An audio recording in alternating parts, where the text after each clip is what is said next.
ભાઈ જો તમે ખાલી ફોન કર્યો હતો કે ભાઈ આ પાછળ હું એકલો રહી ગયો તો પૈસા અત્યારે તો આવી ગયો કેમ છે બાકી લાઈવ લોકેશન ઉપર પહોંચી ગયા છો લોકેશન તમારો વરો કેટલા છે વરો મારે 70 ની માથે એટલે ભાઈ મારે તો કઈ બોલ્યા જેવો જ નથી છે એટલા હું તો બીજા હું તો આખા નીકળી ગયા અમે પણ ધીરે ધીરે નીકળીએ હવે કારણ કે चलती का नाम है जिंदगी चलना तो पड़ेगा बाकी पीछे रह जाएगा तो कुछ होगा नहीं इसीलिए चलना पड़ेगा तो फरी વાર જય સોમનાથ જય દ્વારકાધીશ તો સામાન પાછો ટ્રેક્ટરમાં આપણે નાખવા માંડ્યા અને અડધા વહી ગયા છે ને અડધા આમાં હૂટા છે ને અમારે ધવલભાઈ ગાજલા મને આપે એટલે હું આમાં નાખી દઉં અને હવે પાછા નીકળીએ ધીરે ધીરે અંદાજિત આજે 35 કિલોમીટર કાપવાનું છે એટલે આજ પણ જે થાય જોઈ જાય અત્યારમાં અહીં ચા પાણી આપણે પી લઈએ હવે કારણ કે હવે થોડુંક વધારે જ આપણે આગળ જવાનું છે એટલે અહીં ચા પાણી પીએ ને તો જ ભેગું થાય પછી બાકી ક્યાંય મેળ નહીં આવે અમારે જોયેલા ભાઈ બે કેમ કલાકારો ત્યાં અમારા કલાકારો બધા આવી ગયા છે અત્યારે ચાય પીવાનો આનંદ માણે છે મેં તો સરસ મજાની ચાય પી લીધી ને ત્યાં પાણી પીધું હતું ક્યાં ભાઈ કર્યું અહીં આખું પી ગયા અમે નાટણ મેં આખી બોટલ પાણીની પી ગયો પકલા હવે કેટલો ખેસવાનું છે समझ गए ना आप हमारा क्या हाल होने वाला है जो भी होगा देखा जाएगा ये देखो हमारा लड़का भी है और एक जैन का कोट पैक कराया है हमारी खुशी कर रहा है अटन में बिस्किट તમારા સાથે नहीं नहीं मारा ત્યાં बिस्किट नहीं खारो मारे थे ना दवा कोई का પછી सिंगर है जो चाय की जगह सोडा पी रहा है उसका क्या मकसद है हमें अभी तक पता नहीं चला कुछ ना कुछ मकसद तो होगा इसीलिए तो અત્યારે ये सोडा पी ઓલા બધા હોટલ બેઠા છે આપણે ભાઈ બેહવું નથી હું ને આ એક આપણે સોલંકી ધવલ બે કે ધીરે ધીરે હાલ્યા જાય બાકીને સાહેબ અંજવારું થાય એટલે અમારો તો કેસ પતી જાય એટલે રાતે જ એટલું અમારું અંજવારું ન હોય અંજવારું ન હોય ત્યાં સુધી ખેંચાય એટલું ખેંચી લેવાનું છે પછી તો અંજવારા થયા પછી તો હાલ અમારા બુરા છે અમને ખબર છે એટલે ધીરે ધીરે હાલવાનું છે એ ફાઇનલ છે તો આવી ગયું છે આપણું ભોગાત હવે ભાઈ પહેલાં આપણે જે નાઇટનો કાપી હોત ને તો અત્યારે અહીં મોકાણા હોત ને અહીંથી પછી આપણે માતાજી જવાનું રહે એટલે 25 કિલોમીટર હવે અહીંથી થાય છે 10 કિલોમીટર આ એટલે થોડોક વધારે જ ભારે લાગવાનું છે કારણ કે અહીંથી થોડુંક વધારે 25 કિલોમીટર જેવું થાય છે અને અહીંથી રનિંગ એકદમથી ચાલુ થઈ જાય છે હેલો ફ્રેન્ડ્સ તો ઓટકારે આવી ગયો હજી અને અંજવારું થઈ ગયું નહીં અંજવારું તો હવે તો થઈ જ જાય ને કારણ કે આપણે 3 વાગ્યાના હાલ્યા હતા અને હવે પહોંચી ગયા છે માત્ર 20 કિલોમીટર દૂર છે આપણે 15 થી 18 કિલોમીટર કાપી નાખ્યું અને હવે અટાણામાં ફોન આવી ગયો મારા ભાઈનો કે તું ટેન્શન લેમાં હું આવું છું તને લેવા માટે જોઈ લો આગળ કોઈ નથી કે પાછળ 2 જણા સેટા આવે કાલ પ્રમદી વાત થઈ હતી મારે કે કેમ છે હું કે થોડું ઘણું હું કે એવું છે મારાથી હું બહુ હલાતું નથી ને ધીરે ધીરે જાઉં ને સંગ થોડોક આગળ પાછળ થઈ ગયો ને જે મારી સાથે ભેગા હતા એ થોડાક હાલવે ફોરા હોય ને એટલે સ્પીડલી પકડી લે એટલે આગળ ને આગળ નીકળી જાય ને હું એકલો પાછળ રહી જાઉં એટલે ધીરે ધીરે હું કે ભાઈ હું તો હાલ્યો જ એવી રીતના છે તો અત્યારમાં એનો ફોન આવ્યો કે હું આવું અહીં કે સ્માઇલ જ યાર વધી ગયા આખી ગુંજણ શું છે સમજાતું નથી હા પતી ગયો ભાઈ ખેલ ખતમ અપના હવે હું કરું કંઈ સમજાતું નથી યાર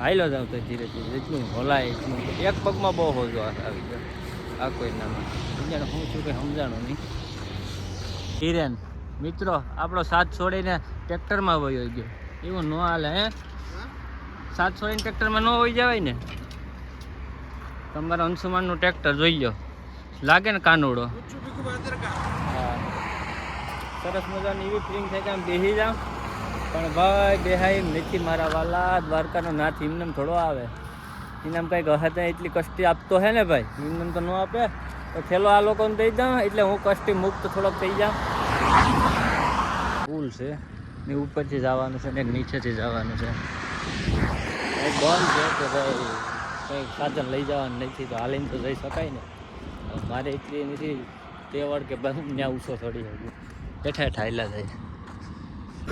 એટલા ઇલાકામાં માત્ર એક એવો પેટ્રોલ પંપ છે, તમે ગમે ત્યારે આવો CNGની ટ્રાફિક જ હોય. હજી આ તો ઓછી છે, બાકી એકવાર આનો વિડીયો વાયરલ છે તો આમ આપણે પૂરું આખું પાર કર્યું ને ત્યાંથી આની ટ્રાફિક હોય.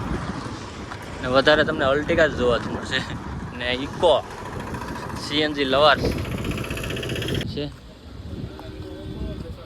અત્યારે મારી સાથે આવી ગયા છે આપણે પાછા બાપા. મારે કઈ વધારે તો કઈ અહીંયા કરો પાછા બાપા ક્યાં જાન છે એ નો આડી. તો તમે કેટલા વર્ષથી આવો? હું તો આવું તો પેલા સાધનમાં આવતો ને હાલીને 4-5 વર્ષથી આવું. ભીખા બાપા ભેગો એક વાર નહીં થઈ હાય બા. હા કયા નામ હાલો? હા તો તમારો વરો કેટલા છે? બરાબર મારે 70 ની માથે.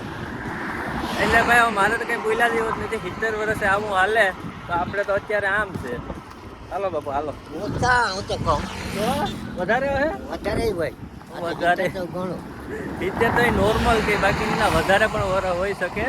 એટલે ભાઈ આ છે ને બધી ટેકનિકનું કામ છે. આપણું બધું ભાઈ પાસે દયા કેમ હાલે સ્પીડલી. ઓખા જે 57 છે ને આપણે તો ઓખા તો આપણે આવડું તો દ્વારકા રહ્યું પછી ભાઈ એવી મજા આવે એ પછીનો આંકડો જોઈને. પણ હજી પછી કાલે જ આવવાનું છે. આપણે ત્યાં માતાજીના મંદિરે જ જવાનું છે. હવે અહીંથી અંદાજે 8 કિલોમીટર છે, જાડું પણ નથી. બધા અડધો સંઘ પાછળ છે ને અડધો સંઘ આગળ છે. અમે મીડિયમ વાળા છે, વસારે રહેવાવાળા છે આજે. એટલે ધીરે ધીરે નીકળી જાય હતી. પ્રોબ્લેમ તો થોડો હલકો થાય, કારણ કે દ્વારકાધીશનું જેમ જેમ નામ લેવાતું જાય નજીક આવતું જાય એમ બધું દુઃખ થોડું દૂર થતું જાય. એટલે ભાઈ દ્વારકાધીશમાં તાકાત તો છે જ. તો આફળા તો આમ તો કોઈ ન જાતું હોય ને, ટ્રાફિક એ વધારે જ છે. અરે જઈ કાકા 5 વાગ્યાનો ભાગ્યો હતો ને મેં 3:30 વાગ્યાનો આવ્યો ને આંબી લીધો. વાહ મિત્ર વાહ. ભાઈ મારા મામા છે ને આવું કરે.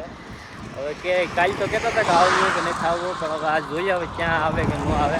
હવે માત્ર આપણે અહીંથી છે ને 20-22 કિલોમીટર દ્વારકા દૂર છે, પણ આપણે સ્પેશિયલ દ્વારકા હમણાં નથી જવાનું, કાલે જ આવવાનું છે. એટલે એમને ફોનમાં કહી દીધું કે ભાઈ એટલું સેતું છે ને અમે જવાનું છે.